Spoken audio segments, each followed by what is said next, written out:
Ada perkara yang mirip-mirip kayak mani, yang biasanya itu keluar sebelum keluarnya mani, namanya apa? Mani kalau bahasa Arabnya, nggak tahu bahasa Indonesia apa. Kalau bahasanya mani, mani, mani, mani batal nggak wudhu? Batal wudhu.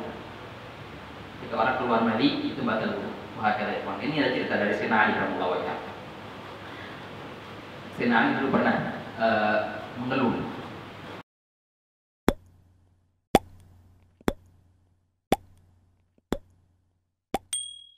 Aku ini sering keluar madi dari diriku, rajulan madza. Mau nanya ke Rasulullah, tapi malu. Lima kanatin natihi, karena aku adalah mantunya Rasulullah. Jadi malu mau nanya masalah ginian sama Rasulullah SAW. Get fa'amartu Miqdad, maka aku suruh seorang sahabat yang bernama Miqdad bin Aswad untuk nanya ke Rasulullah, apakah madi membatalkan wudu atau tidak? Ketika datangnya Miqdad nanya ke Rasulullah, ya Rasulullah, apakah madi membatalkan wudu? Maka Nabi bersabda, na'am, falyatawadda walau kana min Ali. Ya, keluar madinya batal wudunya walaupun itu Ali. Padahal ini Sayyidina sedang ngumpet-ngumpet padahal. Tapi itu bakal Nabi sallallahu alaihi wasallam. Sayyidina Miqdad enggak bilang ini Ali yang nanya, kagak.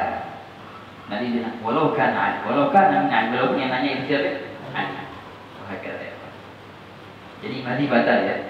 Jadi kalau seandainya orang keluar mani itu walaupun bagaimana caranya 90% kayaknya tetap batal wudunya. Bukan karena maninya, karena madi yang keluar sebelum mani. Itu ada ya. Oke, ini masalah apa namanya mani tadi. Ada satu masalah yang tenar di masalah kita sekarang ini kan tiap-tiap perkara yang keluar dari dubur ataupun gugur baru batal ya. Oke. Gimana kalau seandainya orang sakit dioperasi biasanya kan? Akhirnya dibuka bolongan tuh di perutnya, di maninya gitu. Nah dari bolongan itu keluarlah kotorannya. Jadi dia nggak keluar kotoran dari dubur ataupun dubur, dia nggak keluarnya dari mana, dari bolongan itu. Keluar itu semua bau ataupun ghaid ataupun semua dari situ kotoran keluar. Pertanyaan, apakah batal wudunya? Ini orang masya Allah mau sholat wudu, pas mau sholat keluar tuh kotoran dari bolongan itu, dia kenahan keluar. Batal nggak wudu sekarang? Nah ini dalam ilmu fikih ma'ruf dan tenar masalah ini namanya masalah insiden. Masalah insiden, masalah penyumbatan, disumbat apa namanya insidennya. Masalah ini ya kawan, ini sering terjadi ya. Biasanya kalau orang operasi buka yang bolongan tuh, pakai selang itu, pakai plastik, pakai selang gitu aja. Nah, itu batal nggak wudunya kawan? Jadi kita harus melihat ya, tempat yang asli gubul dan dubur masih berfungsi enggak? Di sini entar patokannya di sini. Jadi di sini fuqaha membaginya menjadi tiga keadaan. 1, 2, 3. Keadaan yang pertama, dibukakan bolongan itu dikarenakan tempat yang aslinya tidak berfungsi dari kecilnya. Nah, artinya tempat yang asli gubul dan dubur ini emang kagak bisa kebuka. Bukan karena penyakit, kagak. Emang dia dilahirin kayak gitu. Kagak punya dubur. Kagak punya dubur. Jadi sumbetan asli gitu. Sumbetan tercipta dia sudah tersumbat kayak tempat aslinya. Kemudian dibukakanlah apa namanya itu bolongan. Nah, ini kata yang pertama.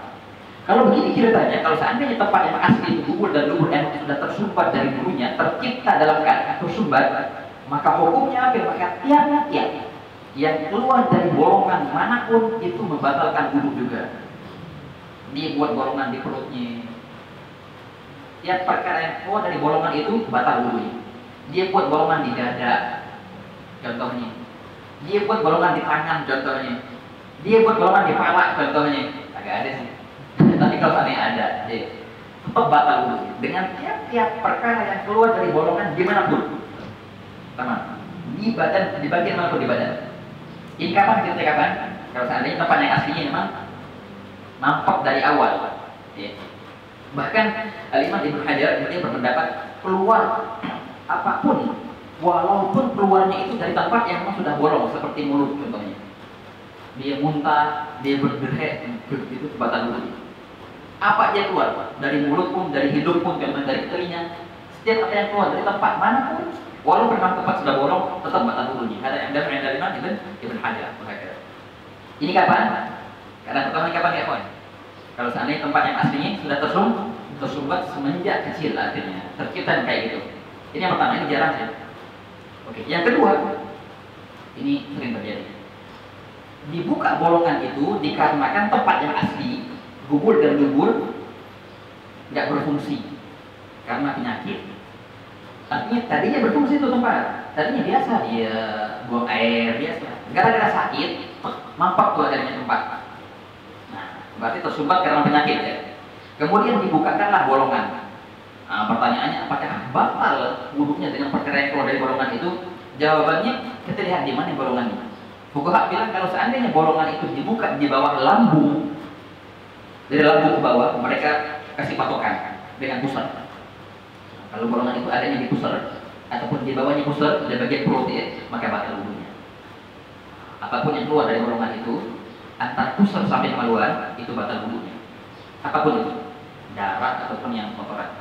Tapi kalau seandainya dibuka bolongan di atas pusar, di dada, di perut, di atas pusar, maka tidak batal wudhunya. Dengan apa yang keluar dari bolongan itu ya, Pak. Nah, jadi lihat tempat bolongannya di mana nih? Ini kapan nih? Kalau seandainya tempat yang asli, mampat karena penyakit. Oke, ini yang kedua. Jelas ya?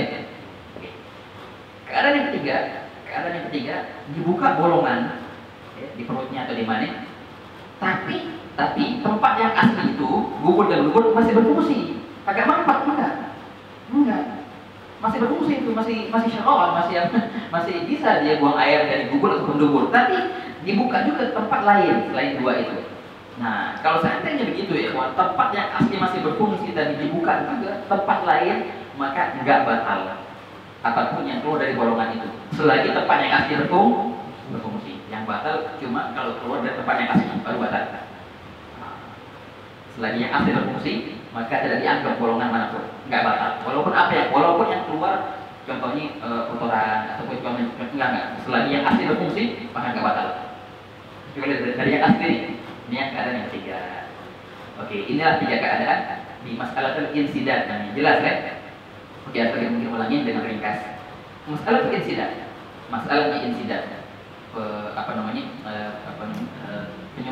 penyumbatan. Itu kita bagi menjadi tiga keadaan. Keadaan pertama, bila mana orang itu memang tercipta sudah tersumbat, gubul ataupun duburnya. Hukumnya apa sekarang? Maka hukumnya batal dengan bolongan apapun, dengan perkara yang keluar dari bolongan apapun dan dimanapun, walaupun di pala. Yang pertama. Keadaan yang kedua, bila mana tempat yang asli itu tersumbat karena penyakit. Tadinya sih berfungsi, tapi gara-gara sakit dia tersumbat akhirnya. Maka hukumnya apa? Maka hukumnya batal bila mana ada keluar dari bolongan yang dibuat di mana? Dari pusar ke bawah. Di perut aja ya, kalau tidak tinggal baru batal. Pusar ke atas ataupun di kaki agak batal. Yang kedua. Keadaan ketiga, kalau seandainya tempat yang asli masih berfungsi, ya, gubur masih berfungsi, tapi dibuka juga bolongan yang lain, maka hukumnya apa ya? Enggak batal kecuali dari tempat yang masih asli. Selagi asli berfungsi, maka itulah yang batal, yang lainnya enggak batal. Nah, ini adalah namanya tiga ahwal di masalah insidat. Sallallahu alaihi wasallam. Oke, jelas ya, Pak. Oke, ini adalah poin pertama daripada nawaqidul wudu. Oke, nawaqidul wudu pertama. Sekarang yang kedua sekarang. Beliau berkata di sini, wa yabudul wudu'a zawalul 'adli bi nawmin aw ghairihi illa nawma mumakkinin maq'adatahu min al-ardh. Dan juga yang membatalkan wudu yang kedua adalah zawalul 'adl, hilangnya akal. Bi nawmin aw ghairihi, dengan tidur, aw ghairihi ataupun selainnya. Pingsan contohnya. Ayat kan, bilang juga gila contohnya, junun, setiap perkara yang menghilangkan akal, maka itu digambarkan wudu. Apa begitu? Tidur, tapi nggak ngantuk tuh. Kalau ngantuk ini nggak batal wudu. Kalau sudah ngantuk nggak batal wudunya. Kalau itu baru batal. Nah, ini sering banyak yang terjadi. Orang pas menunggu sholat contohnya, ataupun di baring-baringan, dia agak merem sih. Yuk sholat sekarang, ini sudah wudhu tadinya. Pas dia mau sholat dia ragu nih. Jadi tidur nggak ya? Tidur ada yang ngantuk tadi. Nah itu yang terjadi kan. Patokannya apa ya? Kalau ini gampang. Gimana cara kita membedakan tidur sama ngantuk?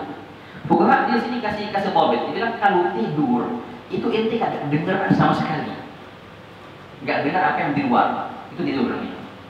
Kalau ngantuk, ente mendengar tapi ente nggak paham, itu ngantuk. Ada pendengaran tapi nggak paham. Itu sering terjadi kalau seandainya kita lagi sholat Jumat, lagi sholat Jumat capek, ya nggak? Hadir sholat Jumat duduk, bangun, tahu udah mau sholat, tahu, ya nggak? Sering kayak gitu. Tahu bangun udah mau sholat, dulu. Ente dengar khutbah tadi? Ada dengar? Bahas apa khotib? Nggak tahu. Nah, ini berarti apa namanya? Ngantuk ya. Selagi dia mendengar dan dia tidak paham ya. Kalau paham sih nggak ngantuk itu, khair itu. Nggak khair. Dia dengar tapi nggak paham. Ini ngantuk nih, nggak batal wudhu. Tapi kalau tadi nggak dengar sama sekali, nggak dengar khotib bilang apa, ini baru tidur. Nah, hati-hati. Lihat gimana posisi tidurnya sekarang. Insya Allah kita akan bahas. Ada beberapa tidur yang nggak batal kan? Memenuhi pas syarat. Insya Allah kita akan bahas di sini. Jadi yang batal itu semua perkara yang menjalankan akal ya. Ya gila, ya ayan, ya pingsan, ya tidur, tapi enggak ngantuk. Kalau ngantuk enggak batal. Zawal lagi bina min awghani illa nauma mumakkin maq'adatahu min al-ard. Nah, itu yang di sini. Kecuali ada satu jenis penghilangan akal tapi ini enggak batal wudunya. Beliau bilang ini illa naum, kecuali tidur. Oke, antum tulis 4 syarat di sini. Tidur yang tidak membatalkan wudu. Ini khos buat tidur saja ya. Khos buat tidur.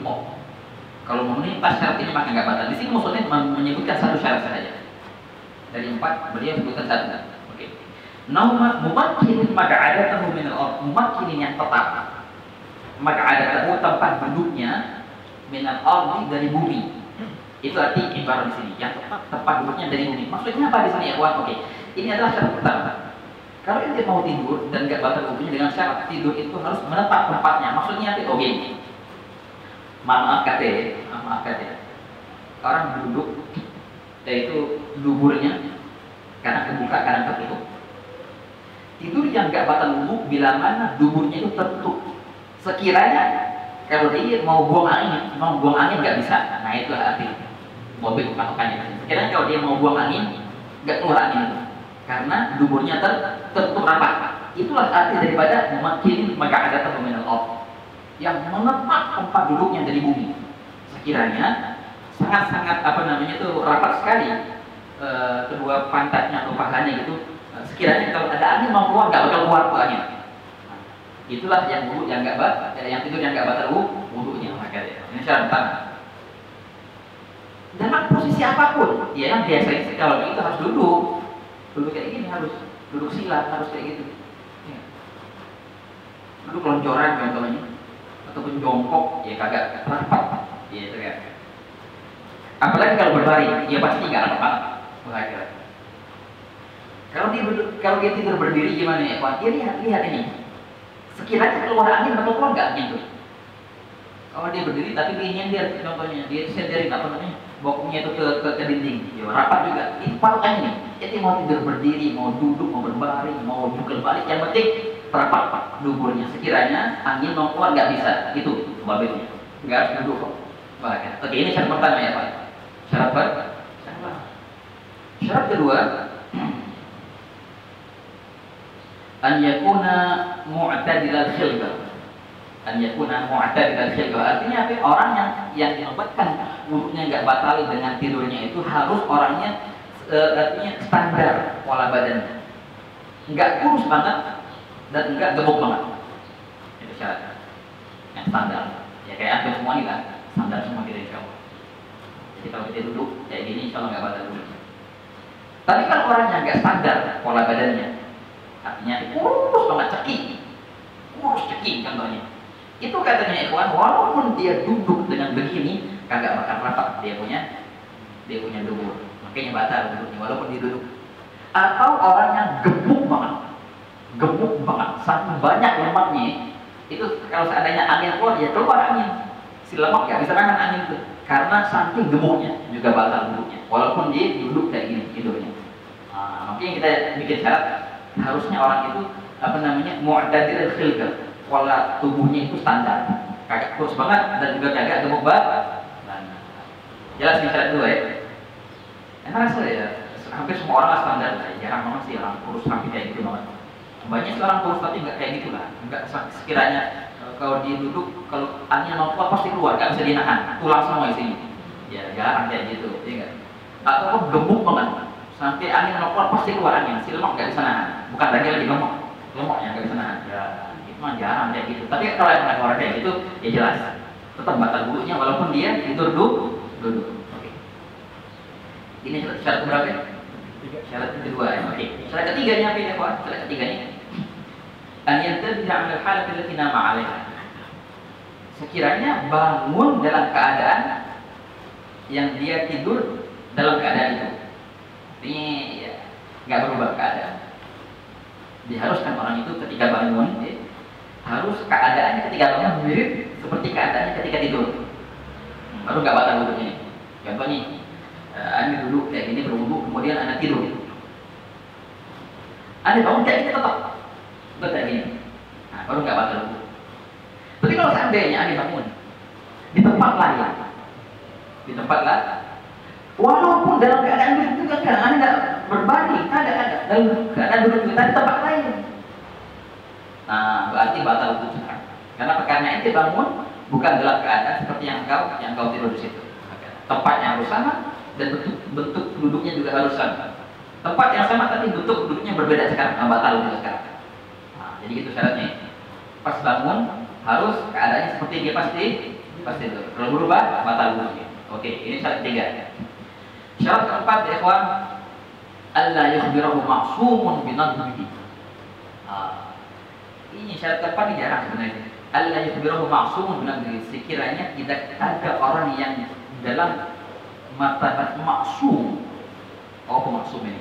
Oke, maksum itu artinya orang yang mustahil untuk bermaksiat. Makhluk yang maksum itu hanya dua ya, kawan. Siapa? Malaikat dan para anbiya, nabi. Mustahil mereka maksum. Syarat yang keempat, tidaklah ada orang yang maksum yang mengabarkan bahwasanya dia barusan batal wudhu. Tidak ada orang yang maksum yang mengabarkannya bahwasanya dia barusan batal wudhu. Contohnya begini. Iya, kita sekarang wudhu, kemudian punya wudhu, duduk sekarang begini, duduk keadaan rapi gitu, kedua paha kita tertutup rapi, nggak bakal keluar angin, ya. Wah, juga orangnya sadar, dia bangun dalam keadaan seperti ini juga. Tapi muskilahnya datang seorang nabi, bukan dalam mimpi, bukan. Ini nggak ada cerita mimpi, enggak ada penanya kalau dalam mimpi nggak, masih ada belum. Datang seorang nabi mengabarkan, pulang, inti barusan keluar angin. Fulan, barusan ada perempuan yang nyenggol ente. Fulan, wudhu ente batal. Kalau ada seorang nabi yang mengabarkan kayak gitu, nah baru batal kita sekarang. Walaupun punya 3 syarat, yang pertama atau ketiga. Tapi ada seorang nabi maksud yang mengabarkan bahwasanya dia batal, maka batal.